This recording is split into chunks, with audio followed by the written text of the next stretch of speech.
Hello everyone, কি অবস্থা সবার? অলরেডি কিন্তু ঋত্বিক রোশনের ওয়ার 2 মুভিটার ট্রেইলার চলে এসেছে, যেখানে ঋত্বিক রোশনকে ভিলেন এবং চারটা ক্যারেক্টার এই ট্রেইলারে রিভিল করা হয়েছে। তার মধ্যে রয়েছে ঋত্বিক রোশন, জুনিয়র এনটিআর, কেয়ার আব্বানি এবং অশোক রানা। 2.5 মিনিটের এই ট্রেইলারে শুধুমাত্র এই চারজনের ফেস রিভিল করা হয়েছে এবং এখানে ঋত্বিক রে বেস্ট ভিলেন হিসাবে তারা প্রডিউস করেছে। তাহলে ঋত্বিক মানে কাবির কি আসলে সত্যি ভিলেন নাকি হিরো, সেটা দেখার জন্য পুরো মুভিটা আপনাকে দেখতে হবে। পুরো ট্রেলারটা দেখে আমি যতটুকু বুঝতে পেরেছি সেটা হচ্ছে ঋত্বিক রোশন অর্থাৎ আমাদের কাবির এমন একটা মিশনে রয়েছে যেই মিশনের কথা সে কাউকে বলতে পারবে না, এমনকি তার সিনিয়রকেও সে শেয়ার করতে পারবে না। এবং কাবিরের যে বস রয়েছে সে জানে যে তাদের স্পাইসির মধ্যে এমন কেউ আছে যে কালপিট, সে আসলে টাকায় বিক্রি হয়ে গেছে এবং পাকিস্তানের হয়ে কাজ করতেছে। এবং একটা সময় দেখা যাবে যে কাবির তার বসকে কিডন্যাপ করেছে এবং তার বস যখন দেখবে যে তাকে কিডন্যাপ করেছে তাদের সব থেকে বেস্ট যে এজেন্ট রয়েছে সেই এজেন্ট বা বেস্ট যে সোলজার রয়েছে সেই সোলজার কাবির, তখন সে হতাশ হয়ে যাবে এবং অবাক হবে। তবে এই মিশনটা শুধুমাত্র ঋত্বিক রোশনের নিজের, সে একাই এটা কমপ্লিট করবে এবং যে কারণে সে কাউকে এটা বলবে না। কিন্তু তাদের পুরো এজেন্টের যে টিমটা রয়েছে তারা মনে করবে যে আসলে কাবির হচ্ছে মেন ভিলেন এবং কাবির হয়তোবা বিন অন্য কোনো দেশের অন্য কোনো সংস্থার সাথে মিশে ইন্ডিয়াকে ক্ষতি করতে চাচ্ছে। সেজন্য তারা জুনিয়র এনটিআরকে পাঠাবে কাবিরকে থামানোর জন্য। এবং জুনিয়রের এনটিআরের মূল লক্ষ্য হবে ইন্ডিয়াকে রক্ষা করা এবং কাবিরকে ধ্বংস করা। যে কারণে দুজনের মধ্যে বেশ বড় রকমের ফাইটিং হবে এবং সেগুলো অ্যাকশন সিনগুলো জাস্ট অসাধারণ হবে, সেটা আমরা ট্রেইলারেই বুঝতে পারতেছি। এখানে যে কেয়ারা আব্বানি রয়েছে সেও কিন্তু এই র এজেন্টেরই একজন সোলজার এবং সে সম্ভবত হতে পারে যে তাদের যে বস আছে তার মেয়ে হতে পারে অথবা সে অন্য কেউ হতে পারে। তবে এই ট্রেলারে কিন্তু কেয়ারা আব্বানির ফুল তার যে ক্যারেক্টার সেটা কিন্তু অলরেডি শেয়ার করা হয়ে গেছে, যে সে একজন র এজেন্ট এবং সেও চাবে কাবিরকে থামানোর জন্য, যে কারণে কাবিরের সাথে তারও একটা বেশ ফাইটিং সিন রয়েছে।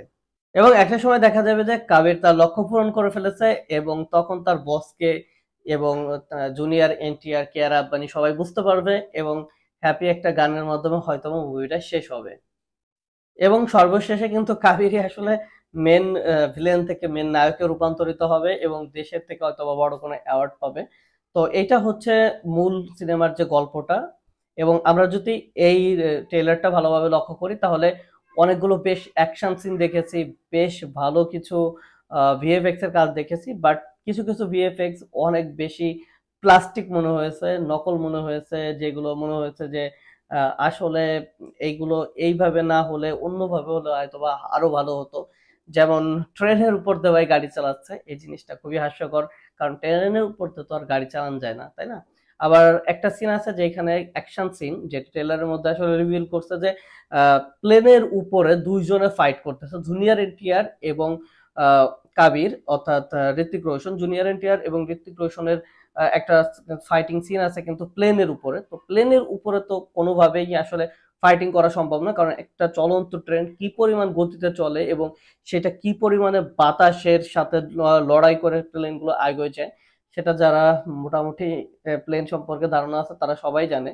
তো প্লেনের উপরে আসলে ফাইটিং করা তো দূরের কথা, কোনো কিছুই করা সম্ভব নয়।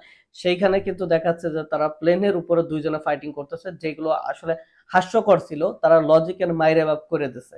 দুজনে কিন্তু ইন্ডিয়া ফার্স্ট, ইন্ডিয়া ফার্স্ট দুজনে বলতেছে, অর্থাৎ তাদের প্রথম লক্ষ্য হচ্ছে ইন্ডিয়াকে রক্ষা করা। এটার মাধ্যমে তারা কিন্তু একটা ইমোশন কানেক্ট করতে চেয়েছিল, বাট বিষয়টা বেশ প্লাস্টিকের মতোই মনে হয়েছে। এটা খুব বেশি একটা ইমোশন ফিল করাইতে পারে নাই। যেমন এর আগে টাইগার শ্রফের সাথে ঋত্বিক রোশনের যে ক্যারেক্টারের সাথে যে ইমোশনটা ফিল করাইছিল, এটা আমার মনে হয় না যে এত বেশি ইমোশন ফিল করাইতে পারবে। তবে এই সিনেমার মূল দিকটা হচ্ছে ঋত্বিক রোশন, তাকে যেভাবে আসলে ফুটে তোলা হয়েছে, তার যে লুক ভাই অসাধারণ। তাকে একটু ভিন্ন লুকে দেখা যাচ্ছে, মনে হচ্ছে যে একজন রিয়েল হিরো। তো তার এই লুকটা দারুণ লেগেছে, তার লুকে যে ডিফারেন্স আনা হয়েছে এটা অসাধারণ ছিল। পাঠান সিনেমাতে যেভাবে আসলে দীপিকা পাডুকোন অনেক বেশি অ্যাগ্রেসিভ ছিল, মুভিটাকে আসলে ফুটায় তুলছে, এই মুভিতে কি আসলে কিয়ারা আব্বানি সেইভাবে ফুটায় তুলতে পারবে কিনা সেটা দেখার জন্য আসলে ফুল মুভিটা দেখতে হবে। বাট কিয়ারার লুকটা আসলে বেশি মাসুম মাসুম মনে হয়, তাকে আসলে এরকম একটা ক্যারেক্টারে নিছে। যাই হোক, আমার মনে হয় যে হয়তো বা ভালো করবে, পরিচালক ভালো বুঝেই নিছে। সর্বশেষ এই ট্রেলারটা দেখে মনে হয়েছে যে আসলে বেশ কিছু ডায়লগ আছে, আমরা ট্রেলারে দেখতে পাচ্ছিলাম যে বেশ কিছু ডায়লগ আছে, ভালো ভালো কিছু ডায়লগ থাকবে। এবং এই সিনেমার যে মেন ফোকাসটা ছিল অ্যাকশন সিন, কারণ অ্যাকশন সিন গুলো খুব বেশি একটা আমার কাছে আসলে ভালো লাগে নাই, ফেক ফেক মনে হয়েছে, প্লাস্টিক প্লাস্টিক মনে হয়েছে। যদি একটু রিয়েলিস্টিক রাখতো, একটু রিয়েল ভাইব থাকতো, তাহলে হয়তো বা আরো বেশি ভালো লাগতো। তো ওয়ার টু সিনেমার ট্রেলারটা আসলে আপনাদের কাছে কেমন লাগলো অবশ্যই কমেন্ট করে জানাবেন। সবাই ভালো থাকবেন, সুস্থ থাকবেন, ধন্যবাদ সবাইকে।